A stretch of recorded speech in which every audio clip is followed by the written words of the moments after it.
पूरा एक एआई का इस्तेमाल करके मैंने ये रैप म्यूजिक बनाया। पहले आप सुन लो, डिस्क्रिप्शन में आपको लिंक भी दे देता हूँ, बट पहले सुनते जाओ, तभी तो आपको समझ आएगा कि क्या है। तो यहाँ पे मेरे चैनल पे आते वीडियो वाले सेक्शन पे जाएंगे, यहाँ पे आपको ये म्यूजिक दिख जाएगा। अब आपको मैं बताता हूँ, ये लिखना बहुत आसान है। आप बोलोगे चैट जीपीटी का इस्तेमाल करके तो लिख दिया, पर आपको समझना पड़ेगा रिदम क्या होता है, आपको समझना पड़ेगा हुक कब लगाना है, ब्रिज कब बनाना है, और बीट यानी बीट कब है और बार कब है। मन हूँ दोस्तों में था नामों पर दिल से सब गम हूँ, असला था उनका काम में सिर्फ एक मजाक, हर रोज का था तमाशा जिंदगी बन गई वाक, न था कोई खास यार बस साथ के दिखावे अंदर से मैं। एक बार कहते हैं, एक बार में आप कितने भी वर्ड्स लिख सकते हो, वर्ड्स पे नहीं होता है, ये आपके रिदम पे होता है, बीट पे होता है। इसे एक टोटली अगर आप एक म्यूजिक रैप लिखते हो उसके अंदर 16 वर्ड्स होने चाहिए, यानी कि टोटल तरीके से मतलब रिदम होना चाहिए, पोएम होना चाहिए। देखिए, एक लिरिक्स लिखते वक्त आपको ये समझ आना चाहिए कि आप एक स्टोरी टेलिंग कर रहे हो। स्टोरी टेलिंग में आपको एक रिदम बहुत जरूरी है, यानी राइमिंग्स अच्छी होनी चाहिए, वर्ड्स के प्ले अच्छे होने चाहिए, और सबसे ज्यादा इंपॉर्टेंट अगर आपके म्यूजिक को अगर रैप में डाल रहे हो वो भी एआई को डाल के, तो लिरिक्स आपके तो चैट जीपीटी बहुत अच्छा बना देगा। पर अगर आप उसे हल्का सा भी कस्टमाइज नहीं करोगे, सॉन्ग आप बना दोगे, अच्छा बनेगा, बट एक अप टू द लेवल नहीं बनेगा। अप टू द लेवल के लिए आपको एक बेसिक अंडरस्टैंडिंग जरूरी है। टूटा पर चेहरे पे थे सजनारे, सपने थे शून्य पर माँ थी रोशनी, सब कुछ था खत्म पर उसमें थी जिंदगी, मैं चुप रहा पर वो बोलती रही, मेरे आंसुओं में भी माँ की मुस्कान। 1 2 3 4 1 2 3 4 1 2 3 4 ये हमें से बार कहते हैं, ठीक है। अब ये बार आपको कैसे समझाऊंगा, मैं आपको हुक भी समझाऊंगा, बस सुनते रहिए, बहुत मजा आएगा वीडियो के एंड तक। स्कूल गया दिन बीत गए पर दर्द वही का वही, कॉलेज में सोचा बदलेगा कुछ पर लगी वही ठोकर सही, फिर अब ये इसमें रैप नहीं है, इसमें कुछ स्टोरी टेलिंग नहीं, ये हुक है, या तो इसे हुक कह सकते हो या ब्रिज कह सकते हो। जब एक वर्ड्स यानी दूसरे एक रिदम यानी पोएट्री पैराग्राफ से मैं दूसरे पोएट्री पैराग्राफ में जब मैं स्विच कर रहा हूँ, उसके बीच में एक हुक होने चाहिए। हुक या तो रिपीटेड होने चाहिए या कुछ ऐसे वर्ड्स होने चाहिए जो लोगों को हमेशा याद रहे, एंड यही हुक आगे जाके आपके इंस्टाग्राम रील्स पे वायरल होने वाले हैं। अगर आपने अच्छा एआई म्यूजिक बनाया, और तो करने से पहले एक चीज समझ लेता है, यहाँ पर ये जो वॉइस है ये एक एआई जनरेटेड है, बट आप खुद के भी वॉइस से कर सकते हो, उसे कहते हैं वॉइस क्लोनिंग के नाम से। अब क्लोनिंग अभी के टाइम पे बहुत सारे सॉफ्टवेयर देते हैं, बट फ्री नहीं है, वो पेड सर्विसेज में आता है, तो मैं उसके ऊपर भी काम कर रहा हूँ। वॉइस क्लोनिंग अगर हमें कहीं से मिल जाए जिसमें हम फ्री में, लिटरली फ्री में अपना वॉइस के यूज करके एक म्यूजिक क्रिएट कर सके, तो आप अपने खुद का चैनल रन कर सकते हो पूरे म्यूजिक से। सो कॉपीराइट नहीं आने वाला, यही चीज याद रखना है आपको। अब क्यों नहीं आएगा, कैसे नहीं आएगा, ये भी मैं इसी वीडियो में बताऊंगा। शुरू करते हैं। सबसे ज्यादा इंपॉर्टेंट होता है एक एआई के लिए, वो है प्रॉम्प्ट। अब प्रॉम्प्ट के लिए मैं आपको ये वेबसाइट रिकमेंड कर रहा हूँ, आपको ऐसा कोई भी कर सकते हो, ऐसा कुछ हार्ड को नहीं है, बट यहाँ पर आपको जब प्रॉम्प्ट लिखना है इसके बेसिक रूल समझना बहुत जरूरी है। सबसे पहला बेसिक रूल, आपको पहले एक स्टोरी लाइन देना है, यानी एक बेस देना है, ठीक है। यहाँ पर अभी हुक की बात नहीं करेंगे, बार्स की बात नहीं करेंगे, वर्ड्स, रिदम, इंट्रो, आउट्रो, ये सब कुछ भी बात नहीं करना है। यहाँ पर एक बेसिक लेवल, एक स्टोरी टेलिंग रात में एक स्टोरी टेलिंग होता है।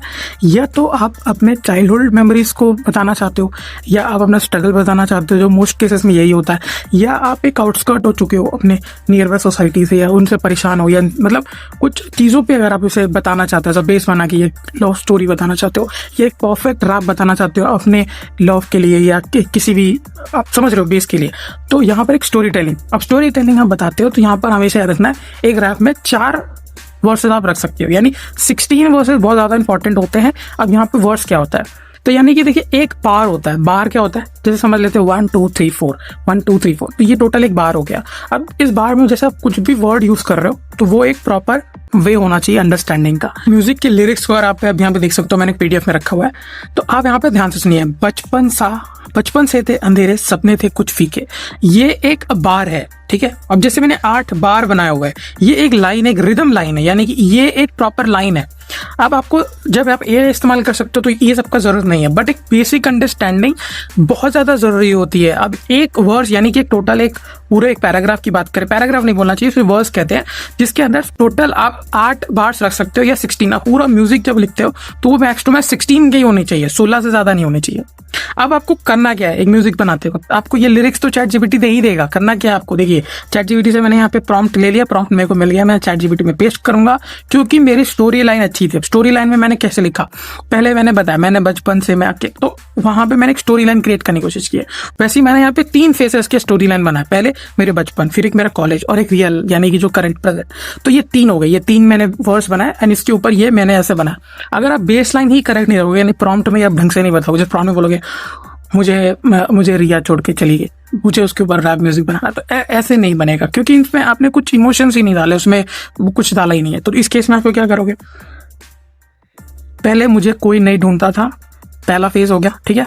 सेकेंड फेज मेरी लाइफ बदल गई जब मुझे वो लड़की मिल गई, दूसरा फेज, तीसरा फेज जब जिंदगी अच्छी चलने लग गई उसके साथ, चौथा उसने धोखा दिया या अगर लव स्टोरी आगे बढ़ गई। तो ये 4 हो गए, तो ये 4 वर्सेस हो गए, ठीक है। इस 4 वर्सेस को आपको प्रॉम्प्ट में लिखना है लिटरली, याद है ना, ये 4 ये फेज हो गए। अब ये चारों को लिखने के बाद आप बोलना मुझे रैप म्यूजिक चाहिए, तो प्रॉम्प्ट बन के आ जाएगा, एंड उस प्रॉम्प्ट को मैं करूंगा ChatGPT पे पेस्ट, एग्जाम्पल के तौर पे जैसे मैंने यहाँ पे आपको पेस्ट करके दिखाया, ठीक है। अब लिरिक्स तो बन चुके हैं ChatGPT को इस्तेमाल करते हुए। अब आते हैं हम अपने नेक्स्ट टूल की ओर। वहां पे आने के बाद आपको यहाँ पे देख सकते हो मेक बेस्ट म्यूजिक, ये आपको अभी के टाइम पर रैप अच्छा बना के दे रहा है। बहुत सारे टूल है, पर मैं ये प्रीफर आपको क्यों कर रहा हूँ इसके भी रीजन मैं आपको बताऊंगा। सबसे इंपॉर्टेंट आपको यहाँ पे पेस्ट करना है, ठीक है। Gmail लॉगिन कंपलसरी है, ठीक है। उसके बाद यहाँ पे मिलता है रैंडम स्टाइल, इस पे क्लिक मत करना। हाँ, क्लिक कर सकते हो, बट वो बेस्ट नहीं आएगा। बेस्ट कब आएगा, जब आप उसे कस्टमाइज करोगे, एंड कस्टमाइज में आपके पास बहुत सारे ऑप्शन मिलता है, जैसे टेम्प हाई रखना चाहते हो, लो। एक म्यूजिक में BPM भी बहुत इंपॉर्टेंट होता है, एंड वो अगर ये बना के दे रहा है वेल एंड गुड, अगर ये बना के नहीं दे रहा है तो आपको वो चेंज करना पड़ेगा। वैसे नॉर्मल म्यूजिक कैसे बनाते हैं वो भी मैंने बताई है, यूज करके, या 2 म्यूजिक बॉलीवुड को कैसे मिक्स करना है। तो मैं कुछ म्यूजिक रिलेटेड मैंने वीडियो बनाया, जो नीचे आपको डिस्क्रिप्शन पे बेझिझक मिल जाएगा, प्लीज क्लिक करके देख लेना। एंड यहाँ पर हम बात करते हैं, अगर जब मैं इस तरीके के सॉन्ग्स बना रहा हूँ तो मैं यहाँ पर कभी भी हार्डकोर ड्रिल्स यूज नहीं करूंगा, क्लब एंड पार्टीज वाले यूज नहीं करूंगा, कॉमेडी मीम रैप होते हैं वो भी मैं यूज नहीं करना चाहता, ओवरलोड वाले जो ऑटो ट्यून्स होते हैं वो भी, जो पार्टी वो, ये सब नहीं, क्योंकि मेरे में एक स्टोरी है जिसमें मैं स्ट्रगल बता रहा हूँ, मैं अपने इमोशंस ट्रायल कर रहा हूँ, तो उसमें मैं ये सारी चीजें सेट कर चुका हूँ, देख सकते हो। एंड सेट करने के बाद जैसे ही मैं यहाँ पे क्रिएट पे करूँगा, and with in a second ये क्रिएट कर देगा। अब यहाँ से एक्चुअल गेम शुरू होता है, ये बन तो गया, बट अब इसे यूज कैसे करेंगे। एंड यूज करने के लिए देखिए, जैसे यहाँ पे मैं बता रहा हूँ, आपको म्यूजिक बनने के बाद समझना है क्या ये म्यूजिक के लाइंस में कुछ रिप्लेसमेंट चाहिए कि नहीं। जैसे कुछ ChatGPT क्या करता है, कुछ एक हार्डकोर हिंदी का इस्तेमाल कर लेगा, एंड उस केस में यहाँ पर आ जाता है क्या हम इसे चेंज करना चाहते हो कि नहीं। अगर आप इसे चेंज नहीं कर पाओगे तो वो जब वो रैप गाएगा ना, तो उस वर्ड को प्रोनाउंस करेगा या तो कुछ इंग्लिश वाली लैंग्वेज पे, या तो वो वर्ड की तरह उसे प्ले कर देगा, and that's very big thing, आपको ये समझना जरूरी है। तो इसलिए या तो उसे रिप्लेस कर दीजिए, या उस लाइन को कट करके उस ChatGPT को बताइए, दोबारा वो क्रिएट कर सकता है। एंड यहाँ पे विद इन अ सेकेंड एक लिरिक्स यहाँ पे क्रिएट हो चुका है, एंड इसे आप डाउनलोड करके इसे इस्तेमाल में लेके आ सकते हो। अब बात करते हैं BPM क्या होता है, तो आपको आना इसकी सॉन्ग की एंड BPM चेंजर पे, एंड यहाँ पे मैंने अपना जो है म्यूजिक डाला हुआ है, डेमो के नाम से मैंने क्रिएट किया था, एंड यहाँ पे आप देख सकते हो 88 एंड वेल एंड गुड है, क्योंकि मैं जिसके लिए बना रहा हूँ वो 80 से 90 के बीच में ये होना चाहिए। और जब आप एक अच्छा खासा बनाते हो जो हार्डकोर पॉप होता है तो वो 120 प्लस आता है।